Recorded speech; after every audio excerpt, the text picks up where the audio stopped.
Bonsoir Madame, Monsieur, très heureuse de vous retrouver dans ce 19h. Le président de la Cour constitutionnelle, Joseph Diogbenou, a été reçu aujourd'hui même par le chef de l'État, Patrice Talon.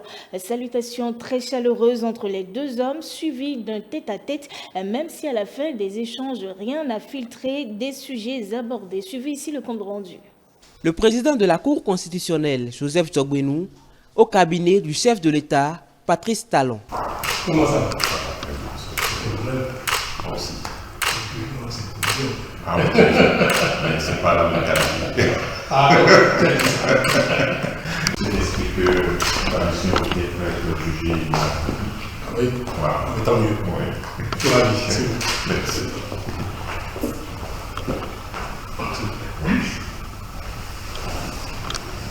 Tout le monde, la santé, ça va? Ça va. Ah bien belle? Ça va. À l'issue des échanges entre les deux hommes, rien n'a filtré des sujets abordés au cours de l'audience. L'hôte du président de la République n'a fait aucune déclaration à la presse. Et le Bénin qui dispose désormais d'une zone industrielle intégrée. Elle est installée sur une superficie de 1640 hectares et située à Glodjigbe-Zé. Cette zone est axée sur la création des chaînes de valeur allant de l'approvisionnement en matières premières à la transformation des ressources. Un site industriel présenté aux professionnels des médias à travers une visite guidée organisée par l'APIES et la CIPI. La semaine écoulée, on va suivre le reportage que nous propose Mathieu Bokor, Prudence Koussouran, présenté ici par Modeste Dossoutowe. C'est pas en Éthiopie, c'est pas au Bangladesh. République du Bénin, Glodjigbe, Zé.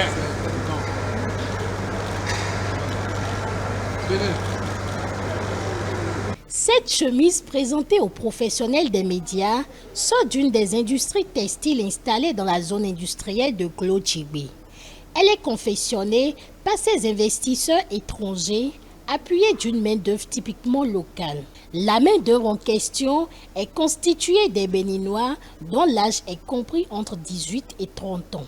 À travers une série de sessions de présentation suivies d'une visite guidée, les acteurs des médias ont compris et assimilé la politique d'industrialisation du gouvernement et le projet de construction de la zone. Nous avons souhaité faire visiter l'ensemble de la zone, ce qui est prévu et ce qui est en cours d'installation actuellement et leur donner une idée de tout le projet ambitieux que le gouvernement souhaite mettre en place aujourd'hui dans la zone économique spéciale de Glodjigbe.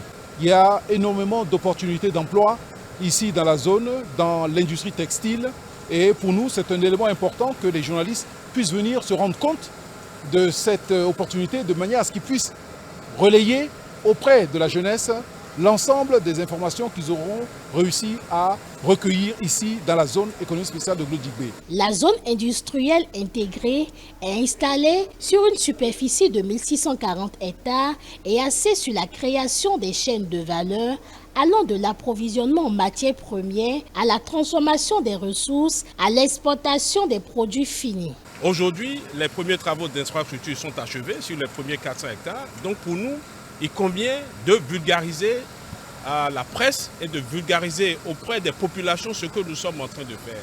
Et pour nous, la presse est, disons, l'institution la plus adaptée en ce qui concerne ce travail de communication auprès des populations. Et donc aujourd'hui, vous avez dû constater qu'il y a plein de jeunes qui sont en train de travailler dans cette zone.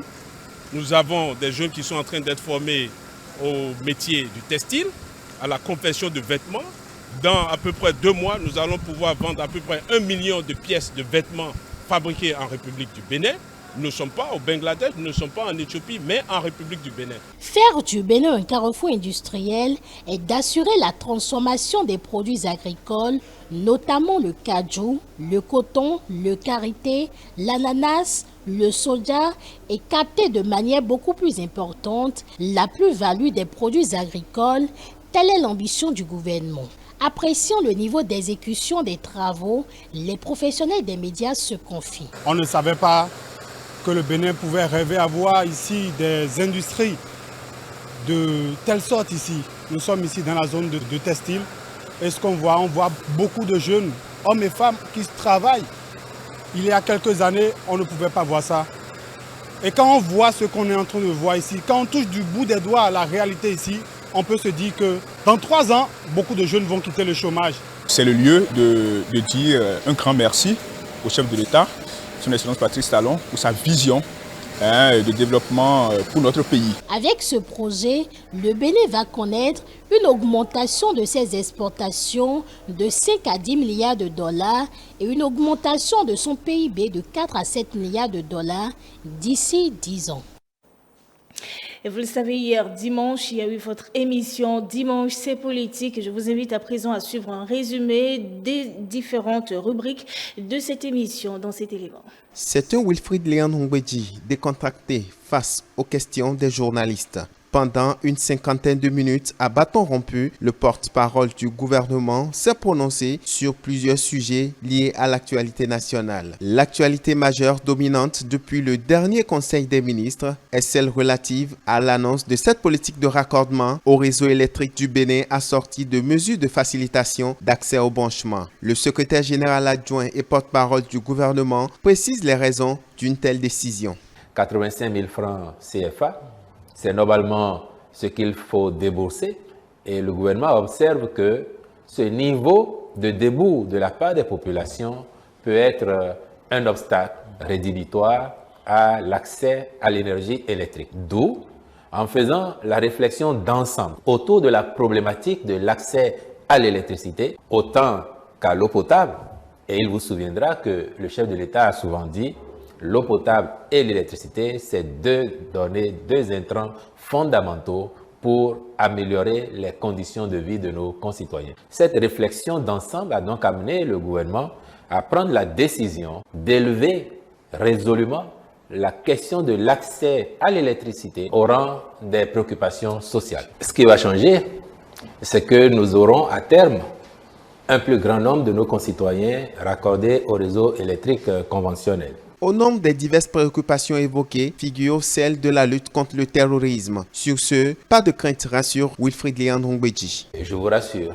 de ce que le gouvernement, l'état-major, les forces de défense et de sécurité sont tous mobilisés et déterminés à faire front, comme ils ont commencé à le faire depuis. Cela n'empêche pas les tentatives ou les incursions que ces personnes mènent sur notre territoire, mais vous aurez noté au moins qu'il y a une riposte effective qui fait que ces personnes sont obligées de replier.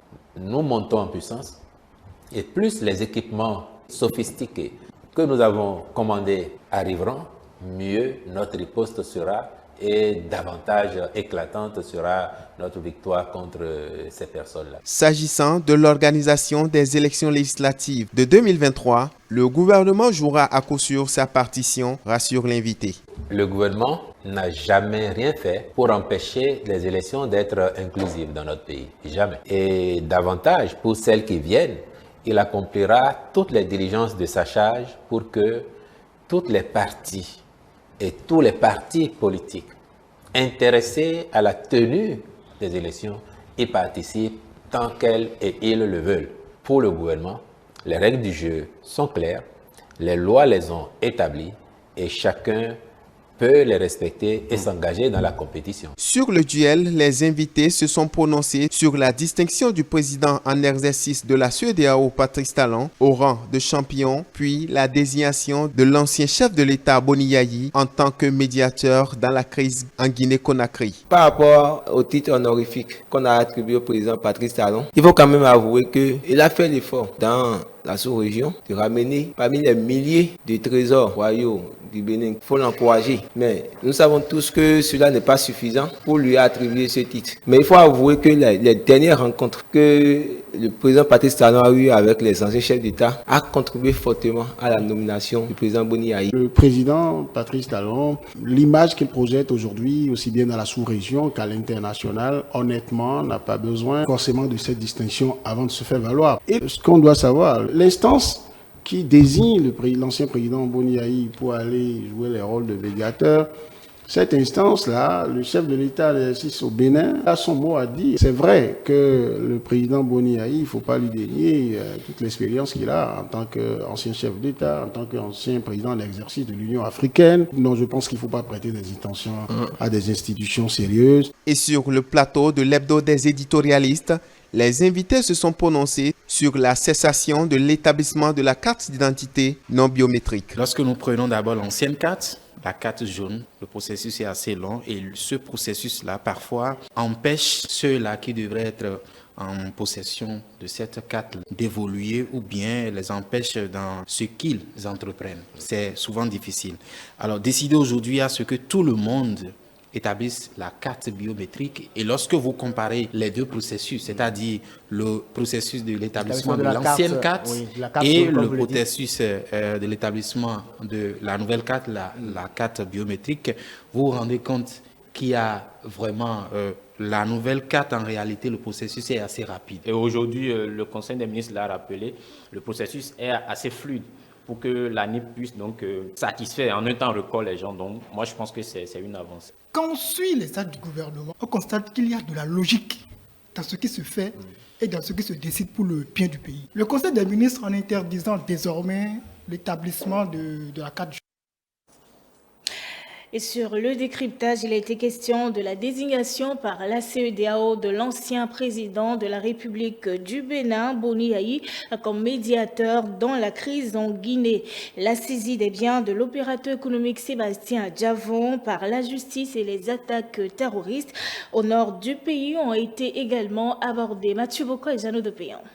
L'ex-président de la République, Boni Yayi, a été désigné médiateur de la Communauté économique des États de l'Afrique de l'Ouest, CEDEAO, pour la Guinée. Cette décision a été prise lors du 61e sommet de la conférence des chefs d'État de la CEDEAO tenue à Accra dimanche 3 juillet 2022.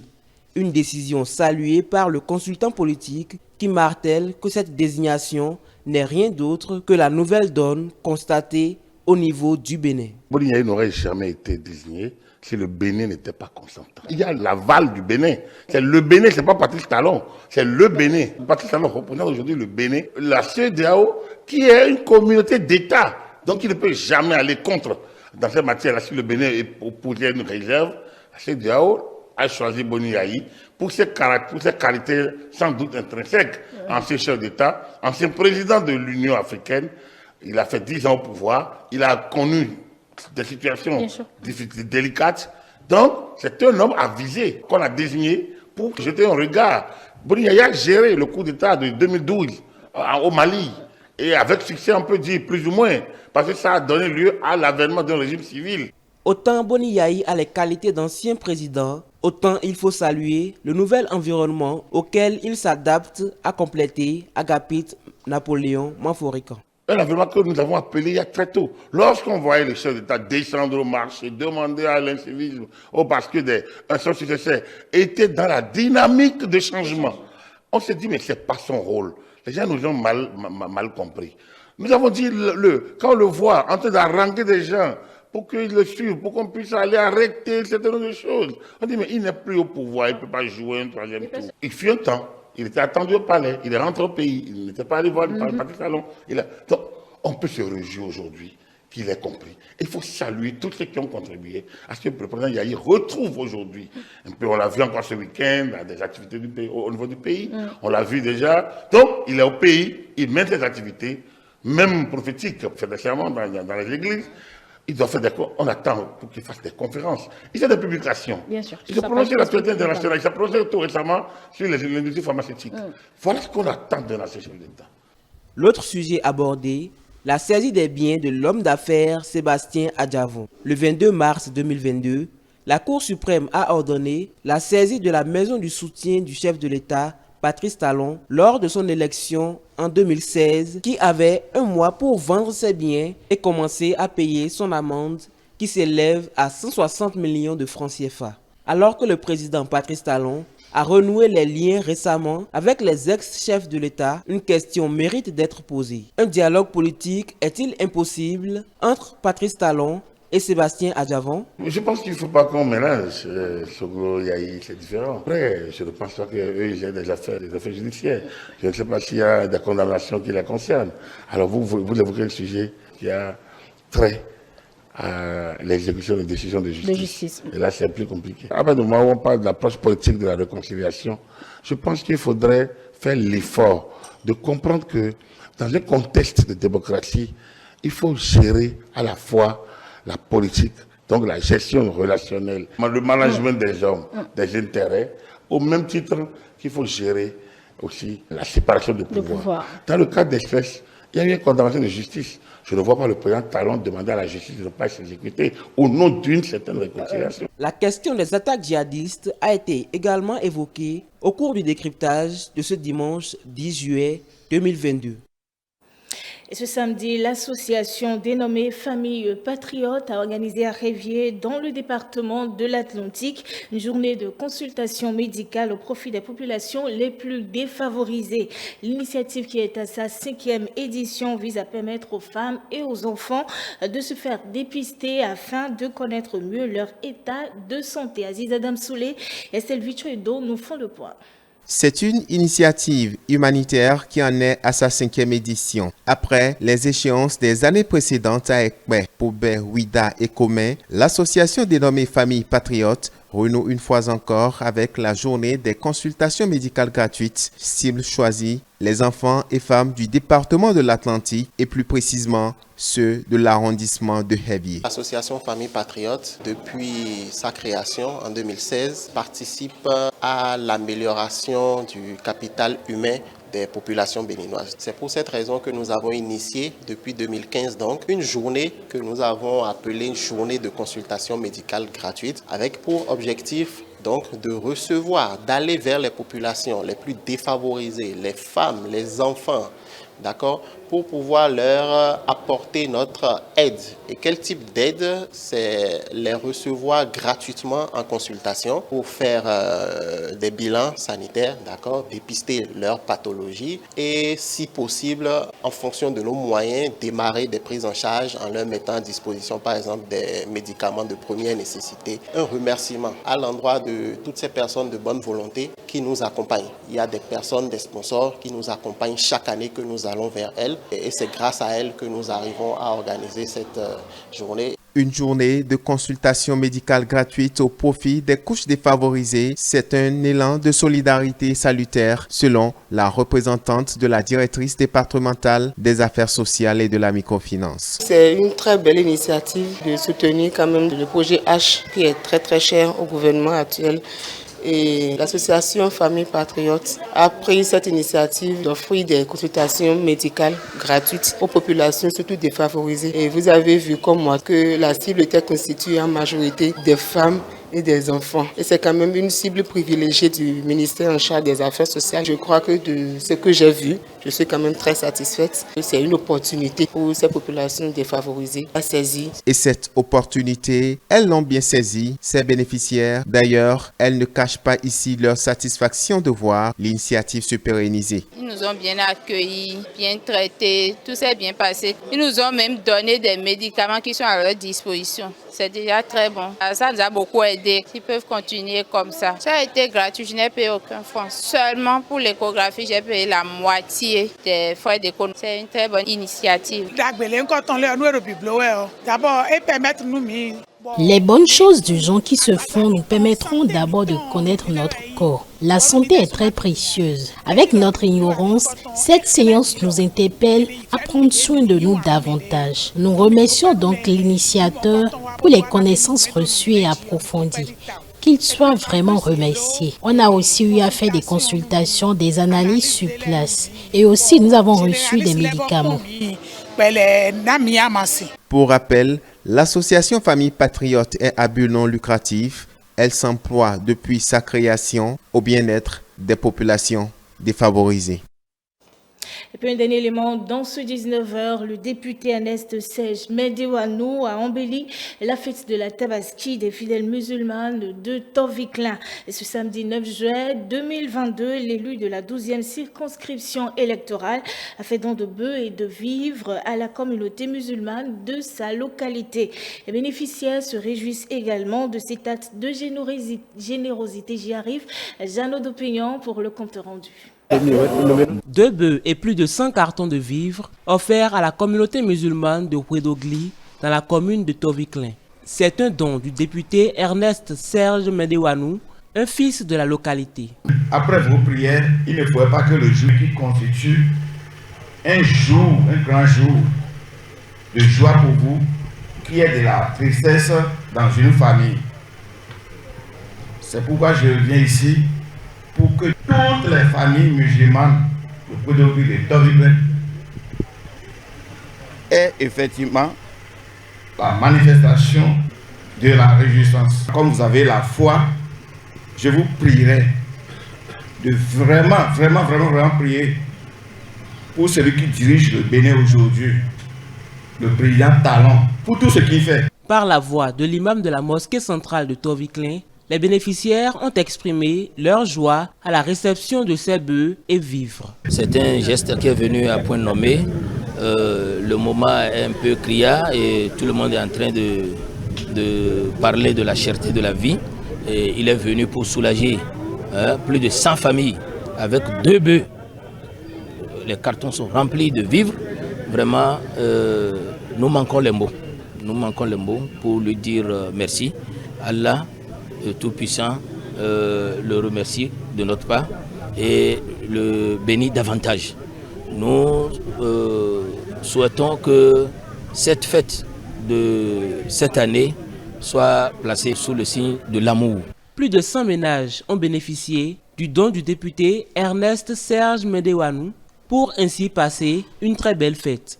Les fidèles de la communauté musulmane de Toviklen ont imploré la grâce d'Allah sur le donateur pour cette œuvre charitable. Merci Madame, Monsieur de nous avoir suivis. C'est déjà la fin de cette édition. Nous serons ravis de vous retrouver sur l'ensemble de nos plateformes digitales, notre site internet, le www.etelebena.com, notre page Facebook ETélé en direct, notre compte Twitter ETélé Live, notre chaîne YouTube ETélé Bena, également en direct via l'application iOS et Android ETélé Bena. Tout simplement, l'autre partie du Grand Soir, c'est juste après le journal avec l'équipe d'Éric Olaogo. Bon dessus de programme en notre compagnie.